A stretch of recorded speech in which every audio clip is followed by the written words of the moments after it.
श्रीगुरुभ्यो नमः। श्री महागणाधिपतये नमः। श्री सरस्वती नमः। समर्थ गुरु साईनाथ महाराज की जय। మాఘమాసంలో ఈ రోజు మనం 17వ రోజులో ప్రవేశించాం. మాఘ పురాణం నుండి 17వ అధ్యాయాన్ని చెప్పుకుందాం. వశిష్ఠ మహర్షి ఇంకా దిలీప మహారాజ్ తోటి చెప్తున్నాడు, రాజా మాఘమాస మహత్యాన్ని వివరించే ఇంకో కథను చెప్తాను, వినండి.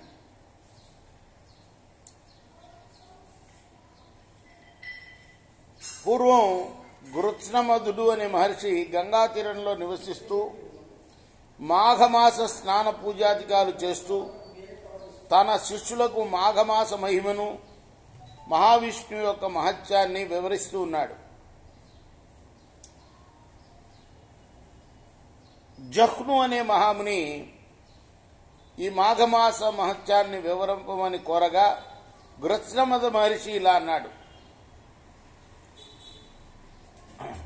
మాఘమాసంలో అర్ధోదయ స్నానంలో సమయంలో, అంటే సూర్యుడు ఉదయించేటప్పుడు, సగం సూర్యుడు పైకి వచ్చినప్పుడు చేసే నదీ స్నానం చాలా ఘోరమైన పాపాల నుండి విముక్తుల్ని చేస్తుంది. పూర్వం తుంగభద్రా నదీ తీరంలో అన్ని వేదాలు చదివిన మిత్రవిందుడు అనే ముని ఒక ఆశ్రమం నిర్మించుకొని ఉండేవాడు. ఆయన భార్య అతిలోక సుందరవతి. ఆమె తుంగభద్రా నదిలో స్నానం చేసి పొడి బట్టలు కట్టుకుని తన జుట్టును ఆరబెట్టుకుంటూ ఉంది. రాక్షస సంహారం కోసం దేవతలతో కలిసి ఆకాశ మార్గంలో పోతున్న ఇంద్రుడు ఆమెను చూచి మోహపరవశుడయ్యాడు. ఆమెను ఎట్లయినా పొందాలని నిశ్చయించుకున్నాడు. రాక్షసుల్ని జయించి తర్వాత తిరిగి వస్తూ ఇంద్రుడు ఆ ఆశ్రమ సమీపానికిలో నిలిచాడు. దేవతల్ని స్వర్గానికి వెళ్ళమని పంపేశాడు. ఇంద్రుడు అక్కడే ఆ మిత్రవింద ముని యొక్క భార్య యొక్క అందాన్ని, ఆమె చేష్టల్ని గమనిస్తూ ఉన్నాడు. మిత్రవిందముని తెల్లారుజామునే శిష్యుల్ని మేలకొల్పి వేద పఠనం చేయింపలేనని తానున్న పర్ణశాల నుండి బయటికి వెళ్ళాడు. ఇంద్రుడు ఆశ్రమంలోకి రహస్యంగా ప్రవేశించి మిత్రవిందని పట్టుకున్నాడు.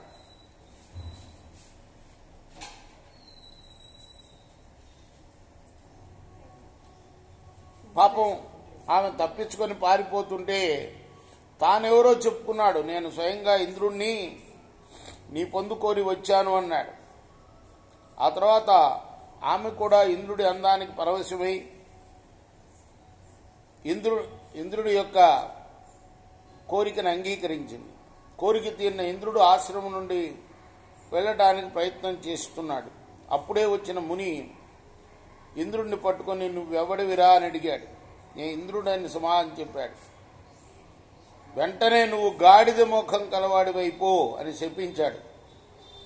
తన యొక్క దివ్య దృష్టితోటి జరిగింది తెలుసుకొని ఆ తర్వాత తప్పు చేసిన తన భార్యను రాయిగా పడి ఉండమని శపించాడు. ఆ తర్వాత ఆయన ఆ తీరాన్ని విడిచి గంగా తీరంలోకి వెళ్ళి యోగశక్తి చేత దేహాన్ని విడిచి ముక్తుడయ్యాడు, అంటే మోక్షాన్ని పొందాడు. ఆ ముని శాపం వల్ల ఇంద్రుడి ముఖం మాత్రం గాడిద ముఖం అయిపోయింది. మిగిలిన శరీరం మామూలుగా ఉంది. అక్కడ ఉండటానికి సిగ్గుపడి పద్మగిరి అనే పర్వతం చేరి అక్కడ గుహలో నుండి అక్కడున్న గడ్డిని తిని కాలం గడుపుతున్నాడు. ఇలా 12 సంవత్సరాలు అయింది. మరి స్వర్గంలో రాజు లేడు, పరిపాలించే ఇంద్రుడు లేడు. అంటే వీడి గాడిద ముఖంతో భూమి మీదనే తిరుగుతున్నాడు అనమాట. రాక్షసులందరూ కూడాను దండెత్తి వచ్చి యుద్ధం చేస్తున్నారు స్వర్గం మీద పడి. ప్రభు అయిన ఇంద్రుడు లేకపోవడం వల్ల వాళ్ళు గెలవలేకపోతున్నారు. రాక్షసులు వాళ్ళని తరిమి కొట్టారు దేవతల్ని. దేవతలందరూ కూడాను ఇంద్రుడి కోసం భూమి మీదకి వచ్చి వెతుకుతున్నారు.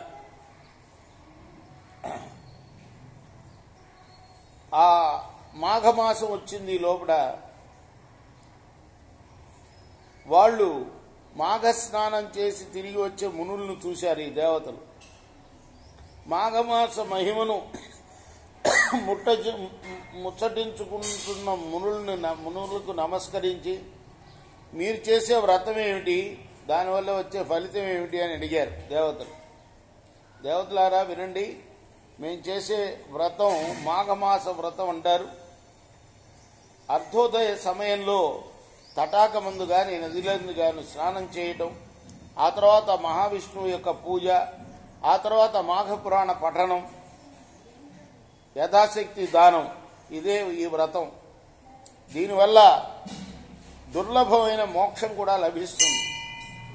మాఘమాసంలో చేసిన మాధవ స్మరణ సర్వ పాపాలని కూడా నశింపచేస్తుంది.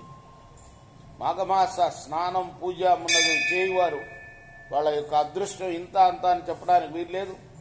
మాఘ శుద్ధ చతుర్దశి నందు గోదానము, వృషోత్సర్జనము, తిలదానము, అపూపదానము, పాయసదానము, వస్త్రకంబళ దానము విష్ణులోక ప్రాప్తిని కలిగిస్తుంది. శ్రీ మహావిష్ణువు దయ వల్ల సర్వలోకాలు వాళ్ళకి ఎంతో సులభం అవుతాయి పొందటానికి అంటూ మునులు దేవతలకు మాఘమాస మహిమను వర్ణించారు. దేవతలు ఆ దివ్యమునుల యొక్క మాటలు విని, దివ్యమునులు అంటే దేవతలుగా ఉండి మునులైన వాళ్ళు, దేవ ఋషులు అంటారు, దివ్యమునులు అంటారు వాళ్ళు. మాఘ స్నానాన్ని సముద్రంలో చేసి మహావిష్ణువుని అర్చించారు. వారికి మహావిష్ణువు సాక్షాత్కరించారు. ఆ మహావిష్ణువుని దేవతలు స్తుతించారు. ఆ తర్వాత తమ యొక్క ప్రభువు ఏ విధంగా తప్పిపోయింది, కనపడకుండా పోయింది చెప్పారు. అప్పుడు మహావిష్ణువు జాలిపడి వారిపైన మునిశాపం వల్ల ఇంద్రుడు దైవత్వాన్ని కోల్పోయి గాడిద ముఖం గలవాడై పద్మగిరి గుహల్లో సిగ్గుపడి దాక్కుని ఉన్నాడు. అతడు ముని భార్యను మోహించి ఆమెను అనుభవించిన దోషం చేత మునిశాపాన్ని పొందాడు. ఈ పద్మగిరి గోకర్ణ సమీపంలో ఉంది.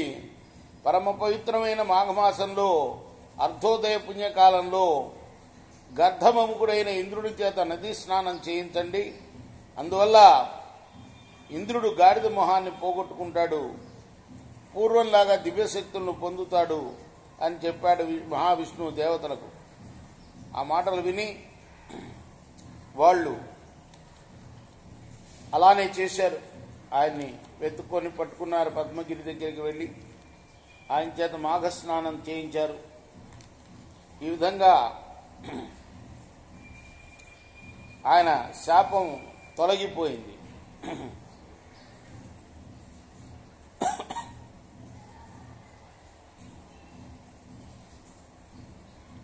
ఇంకొక విషయం కూడా చెప్పాడు ఆయన.